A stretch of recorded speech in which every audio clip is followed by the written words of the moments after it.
دیکھیں سیریا میں 2005 میں غالباً سیریا کا میں نے دورہ کیا ہے، اس ملک میں پہنچا ہوں اور میں نے وہاں پر دیکھا ہے میرے آقا صلی اللہ علیہ وسلم کے دیوانوں، سیریا کا لٹا ہوا وجود یقیناً ہمارے دلوں کو بہت ترساتا ہے. ہم رات دن اس کے لیے اللہ گواہ ہے دعا کرتے رہیں گے. لیکن 2005 میں سیریا میں دمشق کی جامع مسجد کے اندر نماز جمعہ پڑھنے کے لیے پہنچا. میں نے وہاں کے امام کو بہت بڑا عاشق رسول پایا. اللہ اکبر، اس کے وجود سے، اس کے چہرے سے، اس کے خطاب سے، اللہ اکبر، لفظ سے عشق رسول کے چھلکتے جام محسوس ہوتے تھے. لیکن اللہ اکبر، میں نے چھوٹے سے ذہن نے محسوس کر لیا تھا کہ سیریا بہت جلدی تباہ ہوگا. واللہ یہ میں کوئی اپنی طرف سے یعنی ہوا میں گرا نہیں لگا رہا ہوں یا اس طریقے سے آپ کے مجمع میں میں یوں ہی بات نہیں کر رہا ہوں. میں نے محسوس کیا تھا کہ یہ زمین بہت جلدی تباہ ہوگی. 2005 میں مجھے اس کا احساس ہو گیا تھا. اس کی وجہ یہ تھی کہ جب نماز جمعہ کے لیے میں مسجد میں پہنچا، پہلے ہی پہنچ گیا تھا، وہاں کا انداز مجھے بہت اچھا لگا. میرے دل کے تار کو، بلکہ عشق کے تار کو گویا کہ ایسا لگا کسی نے چھیڑ دیا ہو. اذان سے پہلے وہاں پہنچے، سلطان صلاح الدین ایوبی نور الدین زنگی کے مزار پہ حاضری دی اور پھر ارادہ یہ تھا حضرت یحییٰ علیہ السلام کے مزار پہ فاتحہ پڑھی اور یہ تھا کہ اب اذان ہوگی. لیکن جب اذان ہوئی تو پہلے مؤذن نے سورۃ الجمعہ کی تلاوت کی. اس نے پورا سورہ جمعہ پڑھا. سورہ جمعہ پڑھنے کے بعد مجھے خیال تھا میں یہاں نماز جماعت کے ساتھ پڑھوں یا نہ پڑھوں. تو اس وقت جب جمعہ کی سورت اس نے پڑھ لی، سورہ جمعہ اس نے پڑھ لیا، اس کے بعد اس نے قصیدہ بردہ شریف کی تلاوت شروع کی اور وہ بلند آواز سے رب صلی وسلم دائما ابدا علی حبیبک خیر الخلق کلہم، امام بوصیری کے اشعار وہ پڑھنے لگا. میرے دل کی کلی کلی کھلنے لگی کہ میں آج بھی اس مسجد میں آیا ہوں، دمشق کی جامع مسجد میں، جہاں بے فضلہ تعالی سنیت موجود ہے، عاشقان مصطفیٰ موجود ہے. اور اس کے بعد جب پھر ارادہ یہ ہو گیا کہ یہاں پر نماز جمعہ ادا کی جائے گی اور ہم نے اپنے اکابرین سے مشورہ بھی کر لیا کہ یہاں نماز ادا کی جا سکتی ہے. پھر ہم پہلی صف میں بیٹھے. بیٹھنے کے بعد جو ہے ہم نے ارادہ کیا ایک کام کریں کہ صف اول میں بیٹھ کر کے پوری مسجد کا نظارہ نہیں ہو سکتا چونکہ اول صف میں افضل ہے، لیکن ہم دیکھنا چاہتے ہیں اہل سیریا کا انداز نماز جمعہ کے حوالے سے کیا ہے، کیونکہ وہ ہمارے لیے اجنبی تھے، ہم ان کے لیے اجنبی تھے. تو پھر ہم تھوڑا پیچھے آ گئے اور جہاں حضرت یحییٰ علیہ السلام کے قدم ہیں قبر انور کے مزار مقدس کے، وہیں پر بیٹھ گئے کہ مسجد کا نظارہ بھی ہو جائے. اللہ کی عزت کی قسم اگر آپ انٹرنیٹ پر وہ منظر دیکھ سکتے ہیں کسی طرح سرچ کر کے تو آپ دیکھ لیں کہ ہم نے دیکھا جس وقت جمعہ کا خطبہ ہو رہا تھا وہ خطبہ جمعہ جس کا ادب واجب اور لازم ہے، ہم نے دیکھا کہ نوجوان وہاں کے کھلے سر مسجد میں داخل ہوئے اور داخل ہونے کے بعد کوئی یوں ہاتھ ٹیک کر کے اس طریقے سے پیروں میں پیر ڈال کر کے قبلے کی طرف بیٹھا ہوا ہے. اس طرح سے تقریباً میں نے 70% جوانوں کو ننگے سر ٹی شرٹ اور جینز پر جو ہے وہ جینز پینٹ پہنے ہوئے، مجھے اس پر بظاہر اس پر کوئی سخت اعتراض تو نہیں ہے، اس لیے کہ میں اس پہ بہت سخت باتیں نہیں کرتا. اللہ اکبر، اس کے حوالے سے میرا موقف میں دوسری تقریروں میں کر چکا ہوں، میں اس پہ بہت سخت باتیں کرنے کا عادی نہیں ہوں. لیکن آپ سے بتانا یہ چاہتا ہوں کہ ان کا حلیہ کیسا تھا.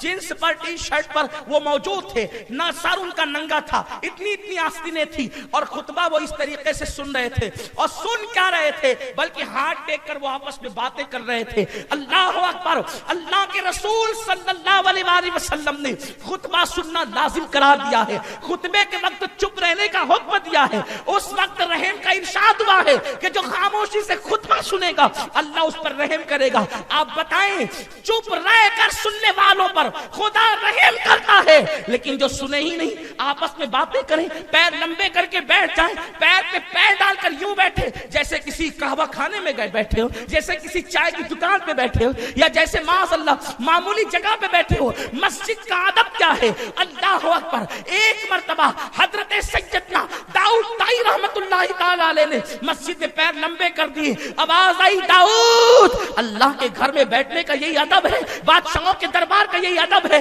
اس وقت وقت سے جو پیر سمیٹے تو اس وقت آپ کے پیر پھیلائے گئے.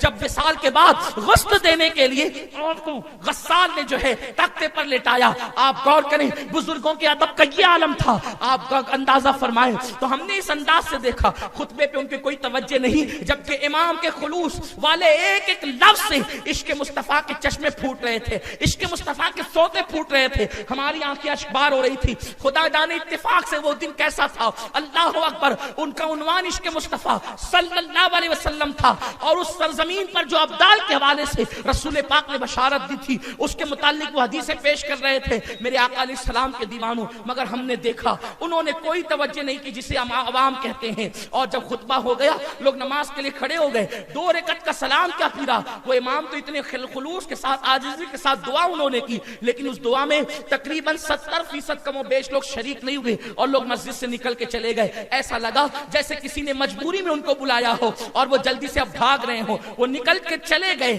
اللہ اکبر, اس دن احساس ہوا تھا جب قوموں کے تباہی کے دن قریب آتے ہیں, جب قوموں کے لٹنے کے دن قریب آتے ہیں, تو حدیث مبارکہ میں یہی نشاندہی کی گئی جو یہ کر رہے ہیں. ہمیں بہت ہمدردی ہے لیکن انہوں نے ایسا کیا.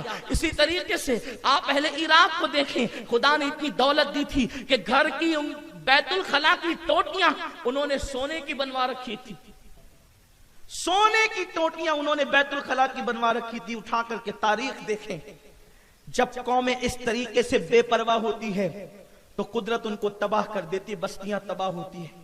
ہم شام, عراق, یمن کی باتیں کرتے ہیں, برما کی باتیں کرتے ہیں. جو غلطیاں انہوں نے کی ہے وہی غلطیاں تو ہم بھی دہرا رہے ہیں. ہم ان سے کوئی مختلف کام نہیں کر رہے ہیں, ہمارا کام ان سے کوئی مختلف نہیں ہے, بلکہ اگر میں یہ کہوں کہ شاید ہم ان سے 2 قدم آگے. علماء ہمیشہ بولتے رہے, اہل علم ہمیشہ پکارتے رہے, مصلحین ہمیشہ چیختے رہے, قوموں کو آگاہ کرتے رہے, لیکن قوم بیدار کب ہوتی ہے؟ پہلے تو لوگ سننے آتے ہی نہیں. اللہ آپ جیسے لوگوں کو توفیق دیتا ہے, اللہ آپ سب کو سلامت رکھے کہ آپ سننے کے لیے آتے ہیں. تو اکثر لوگوں کا مزاج یہ ہوتا ہے کہ چلو سن لیں گے, دیکھ لیں گے, ملاقات کر لیں گے, لیکن عمل کا جذبہ کتنے لوگوں میں ہے؟ میں نے اس سے پہلے بھی کسی محفل میں کہا تھا کہ نصیحت کی محفلوں کو نصیحت کی محفل رکھو. لوگوں نے اب نصیحت کی محفلوں کو بھی شب غزل کا نام دے دی. محفل غزل کا نام لوگ سمجھتے ہیں کہ ہم غزل کی محفلوں میں جا رہے ہیں. سبحان اللہ, واہ واہ کہہ دیا اور ذمہ داری ختم ہو گئی.